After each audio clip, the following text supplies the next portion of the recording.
We made this video in 2024 and it had 14 cards on it. This video today has 16 cards on it. 14 cards we said needed a reprint. Really quickly, Mana Crypt, Mindbreak, Trap, Mox Opal, Dockside Extortionist, Chalice of the Void, Ancient Copper Dragon, Cover of Darkness, Painter's Servant, Anointed Procession, Force of Negation, Urza Saga, Eye of Ugin, Argothian Enchantress, Commander's Plate. Those were the 14. 4 of them got reprints. 2 of them, Mana Crypt, Dockside Extortionist, got banned instead of getting reprinted. Dead. And then Mox Opal was like, oh, hey, y'all, I'm back. And now it's even worse because now it's legal in Modern. Yeah. Past that, the other 2, 4, 6, 7 cards did not get reprints and have kind of, either adjusted downward in price as they've lost relevancy or adjusted up as they've continued to gain relevancy. Jake, 4 out of 14. Is that good? Is that bad? I was trying to figure out what face I wanted to do for this video. I was trying all these different faces. But the face that I'm going to pick is my normal face. I think 4 out of 14 is pretty good, man. Yeah, I think 4 out of 14 is probably, it's what, like an F?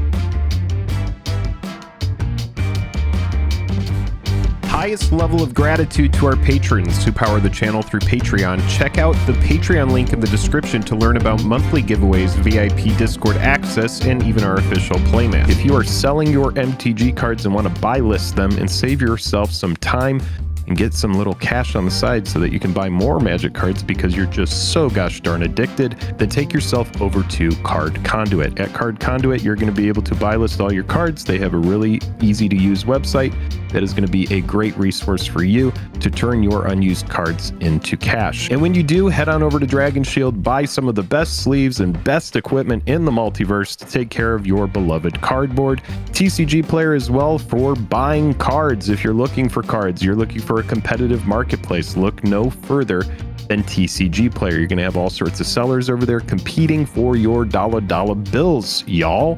And then also a big thank you to Moxfield. Moxfield is where you can go to organize all of your commander decks, look at your entire collection, sort things. They have all sorts of different ways to sort your collection, and it's a really great resource for you as an MTG player. Thank you, Moxfield. Jake, will start at least expensive on our list and go to the most expensive card that we think needs a reprint. Captain America First Avenger. It's not the only Marvel hero on the list. I will tease that, but these were just printed, Jake. What is even the likelihood that we see this reprinted within the next year or 2? I think that what they're going to do, just like they did with all the D&D stuff, right? How they made a Universes Within version. Yeah. They're going to do it with these. Everybody was so cranky with how this secret layer drop was handled. You had tomfoolery with like the line and all that kind of stuff. Right. We'll definitely get some sort of Universes Within version. I'm sure it was built into the contract. Like, hey, Marvel, hey, Disney. Yeah. We're going to print these versions of the cards and we're going to make it finite so that people, really FOMO out and, it's not going to be great for everybody. But a year later, we're probably going to go ahead and do a Universes Within version, which means we're going to get a card that is named differently, but has all the exact same text that you read here that Captain America does. And those cards are going to be in the game, like the same card, but one is called Captain America and one's going to be called, Shield Flinger. Yeah. Magnet Thrower. He throws it and it comes back and reattaches to itself. Yeah. I want the people that want these cards, don't care about Marvel, number 1, to get that Universes Within, or just weren't able to get it, to have that option as well. So, it's I'm hoping that there's a plan for these. I'm hoping that there's a good plan. Jake, it feels like Painter's Servant is on this list perennially. It is a Shadowmoor and Masterpiece only version. We got the Judge promo, but whoever cares about that? No one does. Thought that maybe indicated we were about to get a reprint of this, but Jake, do you think that they just don't want to print this because it's too weird? Maybe. If you can point out on the chart where you think it got unbanned, I mean, it's pretty obvious. It just kind of spikes, man. I mean, it's a card that is an infinite combo. It's a very niche ability. It's something that certain players want, not a lot of players need. Right. Combo. I do think it's the kind of thing where if it got reprinted, boom, goodbye that price. Oh, dude, for sure. Sayonara. This is one where some of these on the list, will give you our sort of heat level of when we think the likelihood of how soon it will get reprinted and what that'll do to the price. Painter's Servant feels like, at any point this is printed somewhat substantially, maybe even a Secret Lair, which typically doesn't do this, but potentially because it's so scarce and niche and it's only expensive because there's not a lot of copies. It's just going to get tanked. I really do believe it. Number 14 on our list is Force of Negation. Now, this is just one of those cards. If it's not your turn, you may exile a blue card from your hand rather than pay this spell's mana cost, counter target non-creature spell. If that spell is countered this way, exile it instead of putting it into its owner's graveyard. Force of Negation, we know about this card. It is a card that is played in Commander, but it also has applicability in Modern, and just like there's even Legacy application to this card. So yeah, Force of Negation is one of these cards that's expensive. It's expensive because it's a spell that is flexible. It can be free. And so, it should be on your radar. We would love to have a reprint of it. This was our last major reprint right here.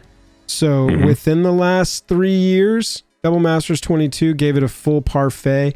Your base copies got it down into 30s. Maybe could have snapped a copy off for 25 if you found the right trade or store. And then you can see it has just now begun its ascension, and it will ascend because it is a card that is wanted by the highest levels of play. And so until they get a reprint, that price will continue to go up. Wow, look at how this one just climbs and climbs and climbs and climbs. Anointed Procession, curiously dodging a reprint this year in a year where token creatures were insanely featured, especially in Bloomborough. Only Amonkhet list, Secret Lair with the dogs. This card is just so overdue. It's kind of insane. This was on our list last year as the 9th most expensive. There's been some cards that have overtaken it. Jake, it's 13th on our list this year. Yep. Anointed Procession, man. I guarantee you that dog one is expensive as well. Yep. You're looking at the cheapest version there on the don't even really have good data to be able to figure that one out. But you're looking at the Amonkhet version, original version, $53. Just crazy. Yeah, it's like a $70 card by itself, the Secret Lair version. The dog one. Yep.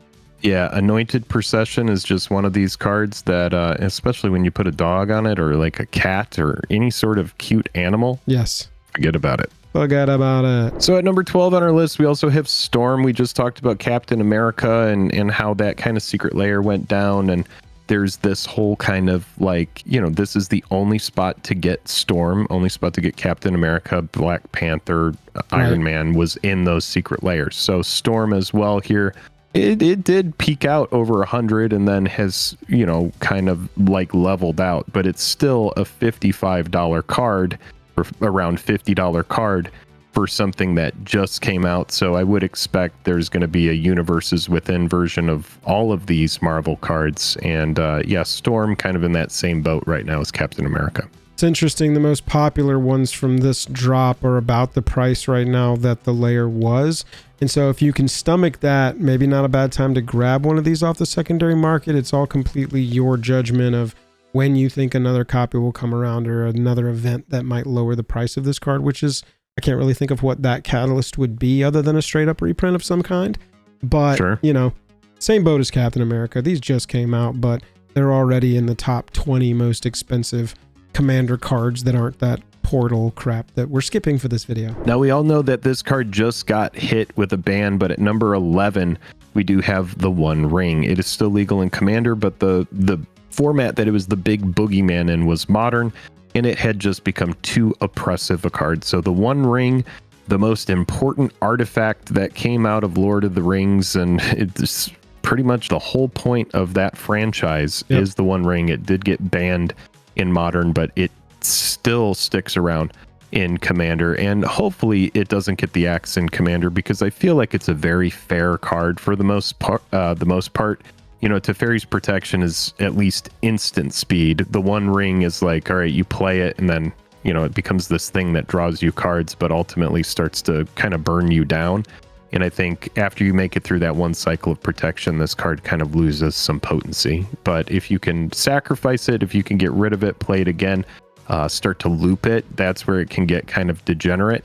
But for the most part, I think it's a pretty fair card, and hopefully it can continue its days in the sun in EDH. I hate this card. I hate the homogeneity that it brings into EDH building. There's a you know, you got to make a pretty good argument against it.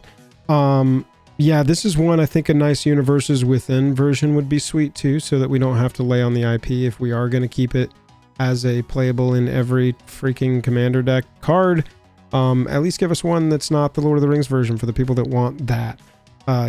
This was on our not we need a reprint list last year. It was on our probably won't be reprinted list last year because it had, you know, just come out.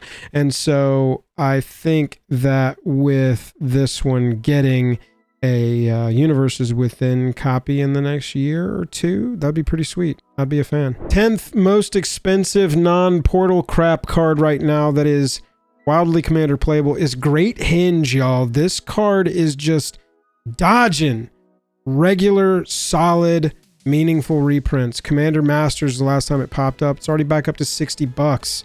You can see here, debuted high 40s, already creeping back up. That's not even the cheapest copy. Your cheapest is your OG Throne of Eldraine version here. I mean, this card is just insane, y'all. It's playable in pretty much every green deck. It's in the top 10 of needs reprints for Commander cards right now for sure. And, you know, honestly, depending on how much they want to like not overshadow Commander Masters, I could see this being like they did with Party Tree for Commander Lord of the Rings.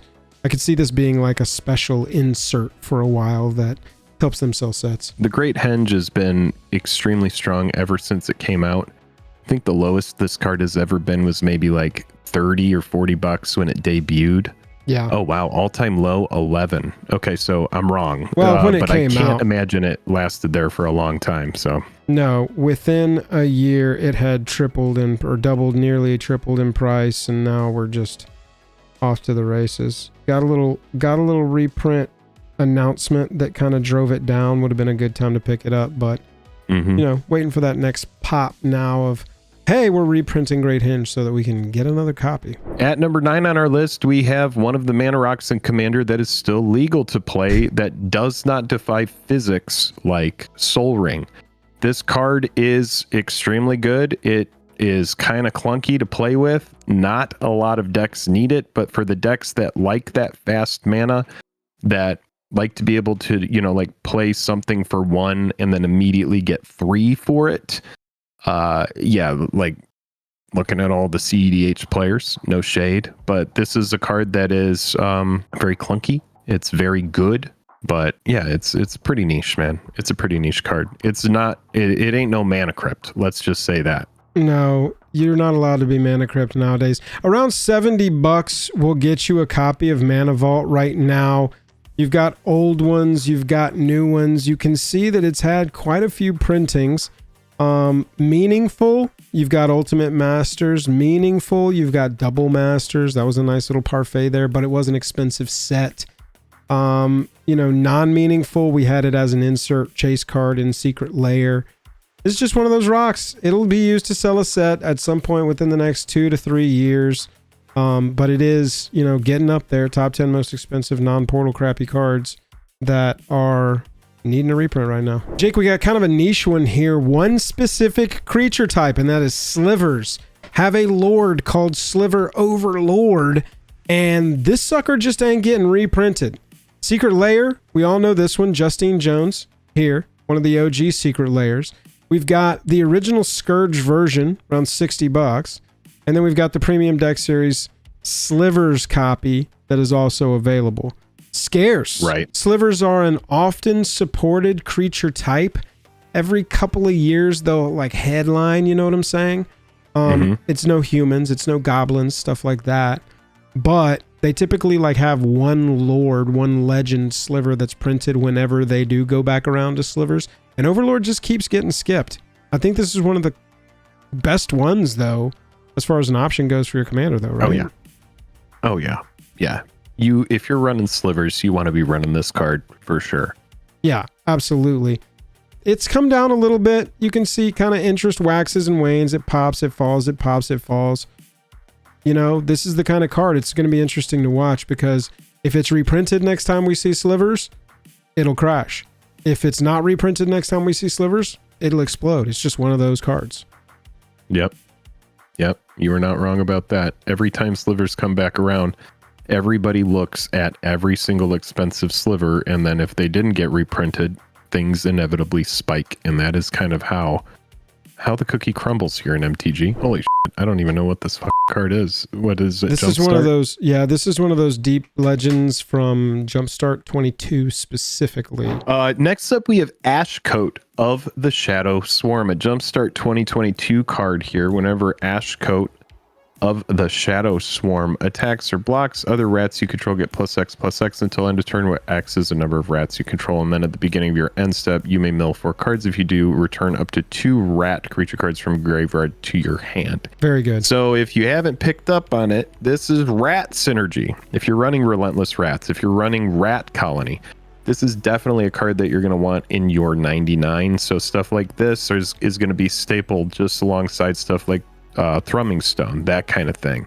It's just an absolute must-have in a rat deck. And so the fact that it was niche, it was printed in Double Masters 2020, or Jumpstart 2022, and has no other printings.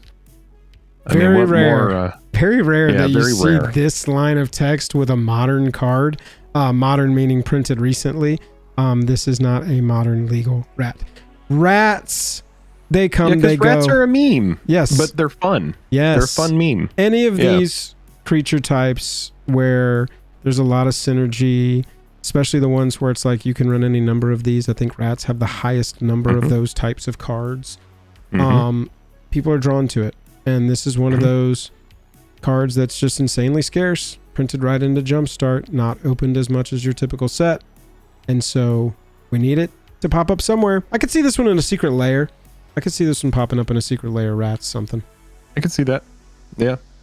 And it's like the one card in there that's worth anything. Yeah. Exactly. Because I just don't think that they're going to be able to like sell a set with Ashcoat of the Shadow Swarm. Because if it gets reprinted meaningfully, it's going to get tanked.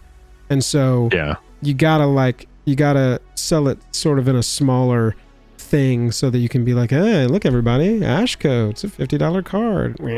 Not really. And then you get Jake and Joel going on the internet being like, look at the Ashcoat, it's $50. This secret layer is so worth it. Bye. Jake, these are the last 4 years to 5 years of Eye of Eugene's chart. This one is just not a reprintable card to them. Zendikar Expedition, that got one. Modern Masters 2015, it was a headliner in that set.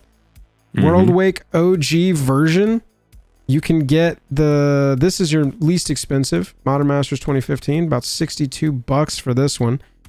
I mean, big major printing of Eldrazi in the middle of 23 with Commander Masters. Big Eldrazi printing in the middle of 24 with Modern Horizons 3.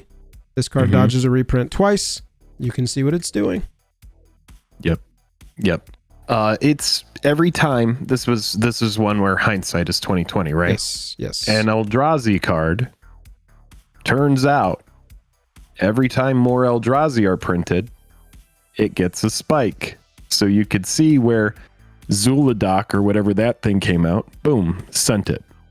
Modern Horizons 3, boom, sent it. Big time. And every time they send it, the adjustment back down because of that additional support of that creature type. Yeah.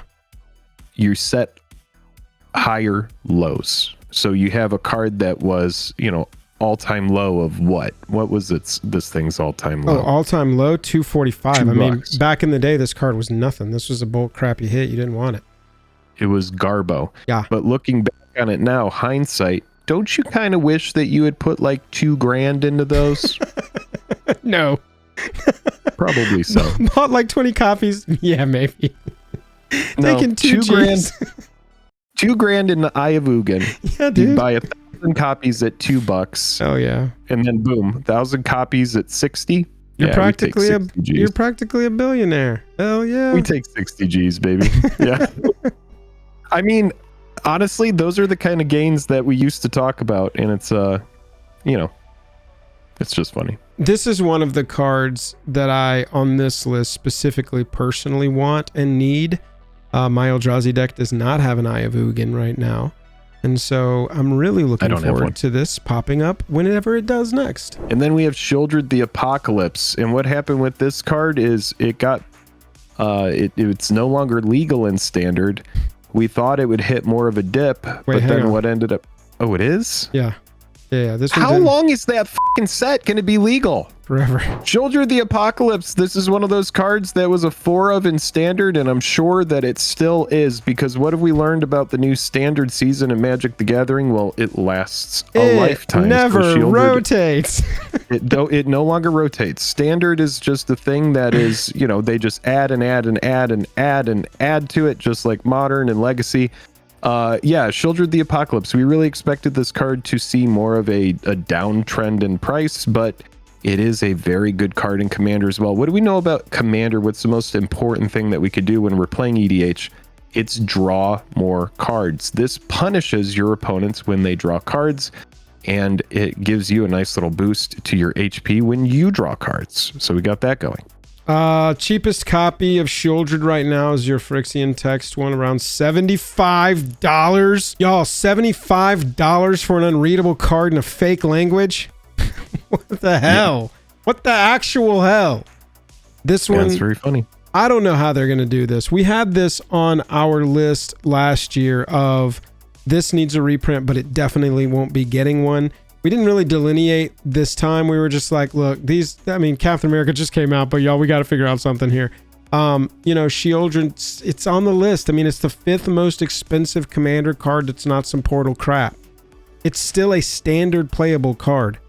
This needs to be fixed. This has got this. I don't feel like standard cards that even are potentially 2-ofs, 3-ofs, 4-ofs should be in the $100 range. I just don't think that should be the case. You didn't parfait this one enough or something. Mm-hmm. It's just a highly desirable card. Good in Commander. Still in Standard. We got to see it somehow. It needs a reprint.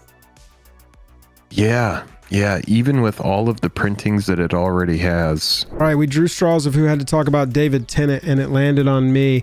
The 4th most expensive Commander card that's not some portal crap, y'all, is a Secret Lair exclusive, and it's the 14th Doctor, an IP-driven Secret Lair exclusive. You can see, this is the only printing. You had to get this Secret Lair. This card's getting up to $100. Card's $80 right now. $70 to pick up a copy potentially. Look, this is the kind of one where I don't even understand, Jake, how they could potentially do a Universes Within version of this. Whenever you cast a spell, reveal the top 14 cards of your library. Put all Doctor cards revealed this way into your graveyard, and the rest on the bottom of your library in a random order.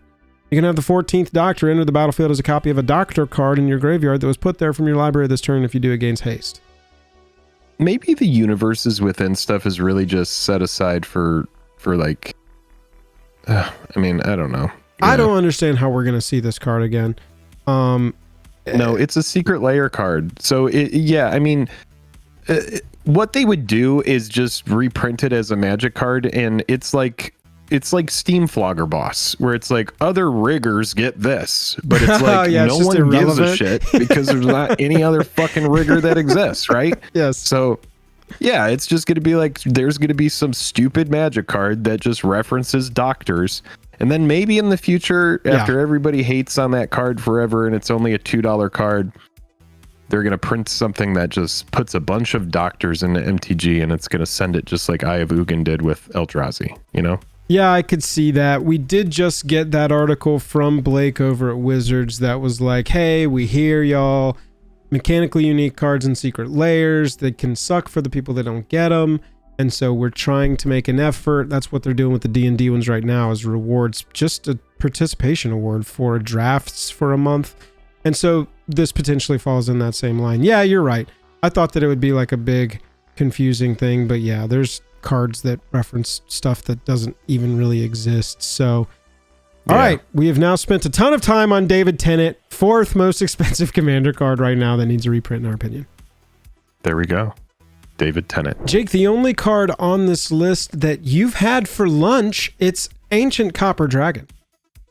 Yeah, I have one copy of this card, and there's a big bite missing out of it. Shout out to that patron, I forget who sponsored that box and wanted the most expensive card from the box destroyed. You can't control what other people do, you can only control yourself. Ancient Copper Dragon, 2 red, 4 other for 6/5 flyer. When it deals combat damage to a player, roll a d20 and you make that many treasure tokens. How stupid can a card actually be? Well, pretty dumb. This one is so stupid and so busted that it has crept up to a very high price point, and it is why it's number 3 on the list. Ancient Copper Dragon. Treasure synergy, that has been something that ever since OG Ixalan came out has gotten more and more and more and more and more and more and more and more and more endless support, because I guess in all high fantasy there has to be some sort of treasure, right? You know, treasure doesn't really change from like plane to plane, so it's become kind of a staple in Magic, and because of that, the Treasure Dragon is expensive. Surprise, surprise. All-time high for the most affordable copy, we'll say. Ancient Copper Dragon's your cheapest copy, your showcase version here in the D&D rulebook treatment, whatever they called this. $30 2 years ago. It's just one of those cards. This was on the list last year. It did not get a reprint. It was number 6 on the list last year. It has moved up to 3rd on the list. You know, having Dockside Extortionist and Mana Crypt banned out of being contenders for this list moved some stuff up for sure, but jumping from 6th to 3rd, pretty significant. The price just keeps going up. Definitely one that, you know, we're starting to now enter that 3rd year since it was printed, and that's when that window begins to open, and so we could potentially see a copy of Ancient Copper Dragon come around in some fashion. Imperial Seal is on the list every year, it feels like. Even after it was reprinted in 2022, Jake, it's still on the list. Yeah, CDH players like this card. There's a lot of different ways to, you know, get around that negative ability of then you shuffle and put that card on top, you lose 2 life. There's so many ways to like tutor that card to the top and just simply draw it, that a 1 black tutor is extremely, extremely strong. It's a strictly worse vampiric tutor. Everybody has said that for years. This card, we finally got a reprint in Double Masters 2022. It tanked the price to under 100, which is freaking awesome. It has extended art versions, it has a regular frame, and now it's been a few years since we got the Imperial Seal reprint, that it could just be one of those things that just like pop up as like even like a cool special guest card. It could show up in some random slot in a collector booster, something like that. So if this one's been on your radar for a long time and you still haven't got a copy, maybe we'll get another reprint that drives the price further down. Yeah. But there is a chance that it's just used as a marquee card to push expensive sets in the future. Right, yeah, not really doing anything to the price. Yeah, I could see that as well, but still the second most expensive, masterfully playable card. And Jake, it was number 3 on our list last year. It is now number 1, what with the 2 major bans and, well, 3 major bans actually that moved prices around, and the major unbanning. It's Mox Opal. Yeah. $168. Yeah, this for me is a card to sell. Correct. A lot of the stuff on our list has been stuff that's like all-time high prices or things that we want reprints for. Well, what do we know about reprints is when cards get reprinted, they go down in price. Most of the time, there's an asterisk there. Most of the time, they go down in price. Mox Opal recently got hit with an unbanning. What that says to me is they're telegraphing, hey, here's this card that is extremely good, extremely expensive. It just got unbanned. What will they probably do? Print it again, because now they've created a lot of reprint equity with this card. You know, you could see where the unbanning was announced and it just shot up in price and doubled. You know, got 100 or sub 100 all the way up to, you know, above 200 at one point. So a really very good card if you're in Artifacts Matters.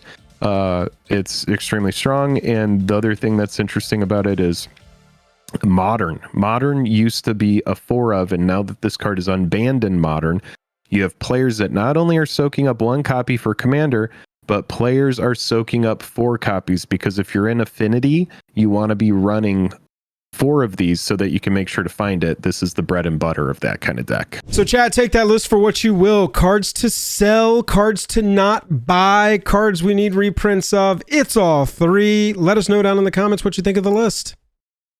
It's all good. No, we appreciate you all so much. Thank you to all of the people. You see their names scrolling by. These are all of our patrons at the $10 level or higher. Thank you to all of them for powering the channel through Patreon. We appreciate your continued support. We appreciate all of you for spending your time with us, and especially you, the subscriber, as well.